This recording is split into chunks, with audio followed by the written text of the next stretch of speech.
What is going on, guys? Welcome to episode number 16 of my lower league management series in Football Manager 2017 with Maidenhead United.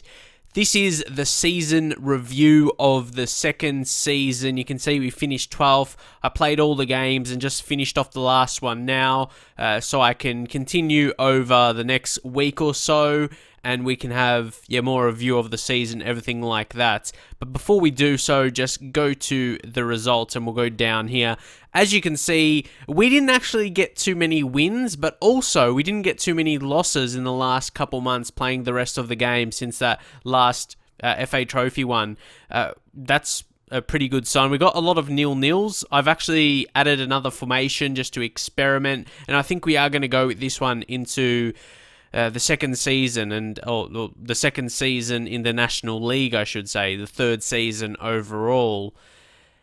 We got a couple injuries in the last match. Taylor Tombides, Dave Tarpey came back, and you can see, this is definitely a different formation, and it's going to really pave the way for the signings I'm going to make. This is going to be more the starting formation, and that 4-4-2, maybe that would be just like a second option. But I really like this 4-2-3-1. We played some good football, and some games, like you saw, we didn't score. Like, there was nil-nils, but there was positive signs. We were losing less games as well. Not many losses at all. We were picking up a lot of points, and I think at the end of the season, a lot of players tired, getting injuries and all that didn't help. So I was happy with how we finished the season. But like I said, we're going to bring in maybe more attacking midfielders, maybe a couple, because we did get an injury. That's why we played Tarpey there on his comeback game.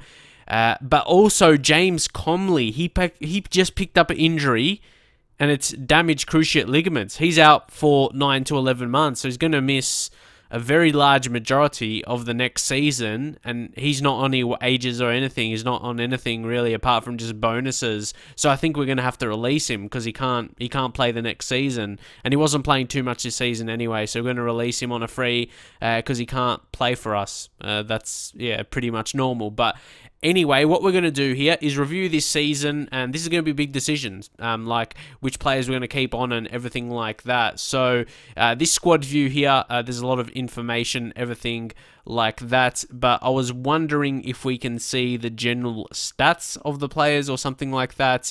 But I just want to judge off what you can see here, because you can see a lot of information or whatever. But first up, I want to see, you can see the appearances, I suppose, the players that played the most games, but not too important.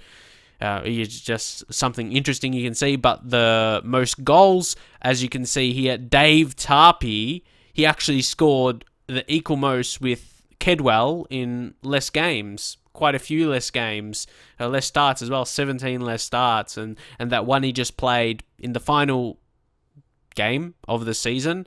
He played in the attacking midfield position, so he had a very good season, both him and Kedwell. 16 goals is good, but I think Sam Ford was the most impressive. He scored 13 in 13 starts, came off the bench 18 times, though. Keep that in mind. So those were the three top goal scorers for us. And also, Kedwell is considering retiring, so we're going to see what's going to happen with that anyway. I wouldn't mind so much, because again, that new formation is more one striker, and then you've got the attacking midfielder and the wingers opposed to the left and right midfielders. And then the assists, Taylor Tombides, who also got injured. Lucky his injury is not as bad, just a couple of weeks. And there's no more games to play for the season anyway. Dave Tarpey also picked up 8 while scoring. Joe Hanks, he had a nice first season for us. Definitely going to keep him on, I think. I think he was a good player for us. Jack Bridge got 7, so those are the kind of key players. James Mully was okay as well, with 6 and 4 goals. And then average rating. We didn't really have anyone who clearly dominated. Even Dave Tarpey, got 7.09, and Carl Piergianni, which is impressive for him because, like a defender, you don't generally see defenders have the highest rating. So he had a very good season at the same time. Did very, very well for us. And we'll definitely be keeping him on for the following season, I would imagine. He's a good player. So there's average rating. Sam Ford as well. So only 4 players with over a 7. Joe Hanks just below. I think, that was a good rating for him. And player of the matches, Dave Tarpey, got 5. Not bad in the games he played. But also Carl Piergianni, pretty good for a defender, 5. Because generally they go to, match winners players who score, and most minutes. That's probably similar to appearances, but yeah, Dieng played a lot. He had some good development throughout the season. Red cards, obviously not a good thing, but Chris Smith got 3 and 12 yellows, so it might be something you keep in mind. But Joe Hanks, he picked up 14 yellows, but only 1 red. That's just kind of something more interesting. So that's really all in terms of the stats of the season. I'm not sure if there would be anything else we want to see. Like I showed you the stats. If I go to general play, if I go custom, okay, my view is still there. I can change back to it. But if I go to general play, we can maybe see those are just really, really big numbers. You don't really need to go in depth and analyze those, I don't think. I just thought, maybe we could see some things like that. But anyway, we'll go to the squad view, and there we go, back to that. I think I showed the most important things: goals, assists, average rating, and stuff like that. I was maybe trying to see other stuff like passing accuracy and stuff, but you can see that throughout the players' individual, because I click on them throughout the season. Their profiles and everything like that. You can see shots on target, passing accuracy. So that is that pretty much. What we're going to do now is continue for about maybe a week or so, and we're just going to see any messages we get. But Comley given the free transfer, basically just because of his injury. I would have had him on for another season if he didn't get injured. Okay, replace Comley as captain. Let's just put McChrystal for now, because he's got the highest attributes for those, so that should be alright. Also, initial budgets, we'll see that we got $1,500 for available wage budget, so we'll see come the next season officially, like maybe in a month or so, if that's going to be increased a bit more. We're going to let go a few players, because initially that's not a massive wage budget to play with. So let's see what we get here in terms of messages, because always when I finish the last episode of a season, I always get like interesting messages for the season, so I'll just play through until that. And guys, what's the odds again? Dave Tarpey would pick up an injury, this time just in training. His attributes have been declining, so that's something we'll keep in mind for the next season. Will we keep him on? Or I don't really know, because he's still on a non-contract. I'm not sure if we'll offer him a proper contract. That's happened to me before, most definitely. We have a star striker that's about 27, 28, does well for a couple seasons, but then he gets to 29, 30, starts getting injuries, and you just have to make a smart decision and not keep him on because of his past performances. But I definitely still want him at the club next season, but we'll see how we go with him. If he keeps getting injured, obviously, that's going to plague us. Okay, guys, this is exactly what we were looking for here. Basically, all the reviews and awards for the season. So, players inducted into Maidenhead overall best 11 squad. So we'll just go through here. It just says, that introduction part. But Carl Piergianni was the pick of the 5 players, the central defender, having accumulated 51 appearances and scored 2 goals for the team. And an average rating, or at an average rating of 7.09. Joe Hanks, Senny Dieng, who I really liked him as well. I miss Harry Andrews in goals, but again, you got to move on. That you can't get attached to players. It's never a good thing, because then you want to keep him and everything. He would be nice to still have though, but then Dieng came along and did well. And he did a good job and added to the history. Danny Kedwell. Oh, Nick Cerula, mate. I'm pretty happy with that. Like, he didn't have a killer season or anything like that, but gradually improving. He's only 19 still. So happy with them to be inducted into the best 11. And of course, Tarpey's going to be there as well. So good job. And then the end of season award. So if you'd like me to do this at the end of every season, because it's the first time I've really done it in this save so far, let me know in the comments so you can see the awards and everything like that. As you can see, the annual end-of-season award ceremony took place at York Road last night, and here's the summary of the winners. Fans, player of the season. Oh, no surprise. They must have missed him. They must have missed Dave Tarpey. He is a favourite, that's for sure. So we're definitely going to keep him on next season, like I said. Don't get scared about what I said. I definitely want to give him an opportunity next season. Just depends on who else we sign, because obviously, getting to League 2 is the priority. Carl Piergianni, it's good to see he's really liked by fans. He could potentially be captain, but there's some players with better determination and leadership. But yeah, he's still a leader. He feels like that anyway. Goal of the season, Jake Hessenthal. I'm pretty sure I showed that in an episode because it was a great goal. And then Taylor Tombides, he's got a contract to the following season. Yeah, we've got a few of those younger guys, maybe like 22, 23, and yeah, contract to 2019. Or even some of the even young guys. Signing of the season, I asked that at the start of the season. I thought maybe it could have been Joe Hanks and even Kedwell, but then Sam Ford, yeah, he came along midway through the season, and yeah, he just smashed in goals for us in the games he played, and then he as well. So he's only 19. He came from West Ham, initially from Ipswich as well, but yeah, he's come through. I'm pretty happy. And young player of the season, Taylor Tombides. And then also, if you go to the stats, this is where you can see top goal scorer, everything like that. But I'm pretty sure, yeah, I have that there, you can see. So we don't really need to focus on that too much. And then season review. Few will have Maidenhead to have been capable of avoiding relegation. And we did it pretty clearly at the end of the day as well. So I'm pretty happy with that. We did it pretty clearly. And yeah, there's like our stats in the cups and everything like that in all competitions. Finished 12th in the league, which was nice. Total players used 27, joint 4th highest in the league, which is interesting. Average attendance, almost 800, 19% full. End of season team meeting, so this is really important. What we plan to achieve next. That's really hard because personally, I want to say promotion, but that will be like our players are going to think that's too much. So I've got to be careful with this so I don't ruin the morale going into the break. But yeah, I've got to read. The season has finished now. It's time to focus on what we can achieve going forward. I think we can top half. I don't know if our team expects to improve or something like that. We can finish mid-table next year. Maybe that will be the safe one to say. Long season. Hope you all had a good break. Or you'll have a good break. Relegation, I don't want to say that low because we didn't even get that this season.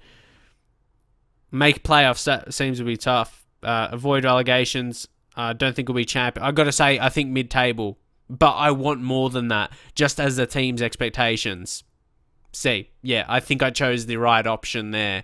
I didn't want to go too low because then the players thought, we got at least mid-table this season. But I think, saying promotion, so don't get me wrong. To you guys, I want to get promoted. I'm going to aim to improve the squad, and I think we can by signing more of the types we did throughout the middle of the season. We couldn't sign those type of players at the start before we show we were a pretty decent team. But anyway, that's exactly the sort of reaction I was after. The only player that doesn't change is Mohamed. I'm not sure about Mohamed, though, because we still got him on for another season, but he didn't really impress me, and he's pretty unhappy as well.